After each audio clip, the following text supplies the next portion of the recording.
when prisoners had to go into their concentration camps, usually what torture or punishments did they have to go through? Well, Al Wiener, one of the speakers for the Oregon Holocaust Research Center, was in a bunch of camps, and he talks about the fact that somebody offered him bread for his watch when he first got into a camp, and he traded his watch for the bread, and of course I didn't give him the bread. But later the Nazis lined everybody up and said who was the person that traded the watch for the bread, and Al said that he was, because he knew that everybody else would be, tortured in some way if he didn't say that. And he was made to stand outside in the freezing cold all night.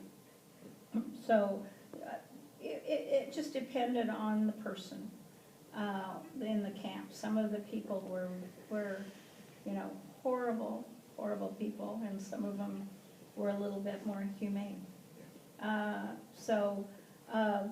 But all the camp prisoners have stories of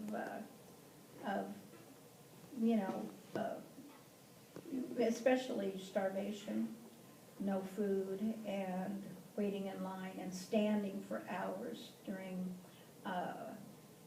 they'd be made to stand for roll call, and they'd have to stand there for a long, long time in the cold and the wet or whatever.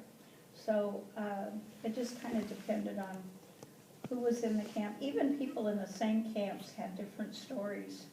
It's just really interesting. Two of our speakers were arguing one time, or not really arguing, but talking about the fact, one of them, Les Eigner, mentioned the fact that he always carried a spoon around with him so that when it was time to eat, he would have a spoon. And the other one, Miriam Greenstein, mentioned the fact that you had a spoon, we just had a drink out of the bowl. So, even in the same, and they were in the same camp, but in different parts of it.